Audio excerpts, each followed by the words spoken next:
Hi hello guys, welcome back to Attanayagan sport channel. நண்பா, நான் இப்ப சொல்ல போறது சிஎஸ்கே ஃபேன்ஸுக்கும் சரி, சிஎஸ்கே டீமுக்கும் சரி ஒரு அதிர்ச்சியான ஒரு தகவலா இருக்க போகுது. டெவன் கான்வே அண்ட் ரச்சின் ரவீந்திரா உங்க ரெண்டு பேரும் ஆஸ்திரேலியாவுக்கு அகைன்ஸ்டா வேற லெவலில் விளையாண்டாங்கன்னு நம்ம நேற்று சொல்லியிருந்தோம்.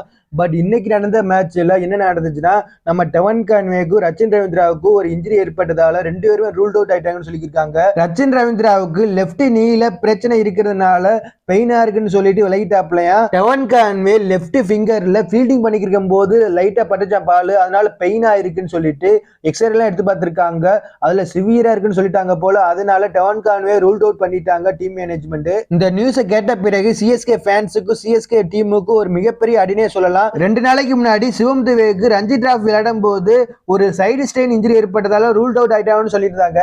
இப்ப ரச்சின் ரவீந்திராவுக்கு டெவன் கான்வேக்கு இன்ஜுரி ஏற்பட்டதா சொல்லியிருக்காங்க. சிஎஸ்கே அணிக்கு அடிமேல அடி விழுந்துகிட்டே இருக்கு, இன்ஜுரி ஏற்பட்டுட்டே இருக்கு ஒவ்வொரு பிளேயருக்கும். என்ன செய்ய போறாங்கன்னு தெரியல. ரச்சின் ரவீந்திரா கூட இன்ஜுரி ஏற்பட்டவங்க கூட பரவாயில்ல, பிளேயிங் லெவல் எடுக்க மாட்டாங்க. பட் டெவன் கான்வே சிஎஸ்கே டீமுடைய பிரைமரி ஓபனரா இருக்கிறதுனால என்ன செய்ய போறாங்கன்னு தெரியல. இன்னும் ஐபிஎல் ஆரம்பிக்கிறதுக்கு ஒரு மாசம் தான் இருக்கு. அதுக்குள்ளேயும் டெவன் கான்வே ரெக்கவர் ஆகி வந்துட்டாப்லனா கரெக்டா இருக்கும் சிஎஸ்கே டீமுக்கு. அப்படி இல்லைன்னா இந்த சீசன் ரொம்ப கஷ்டப்படுவாங்க சிஎஸ்கே அணி. ஏன்னா ஒரு பயங்கரமான ஓபனரா இருந்தாப்ல போன சீசன்.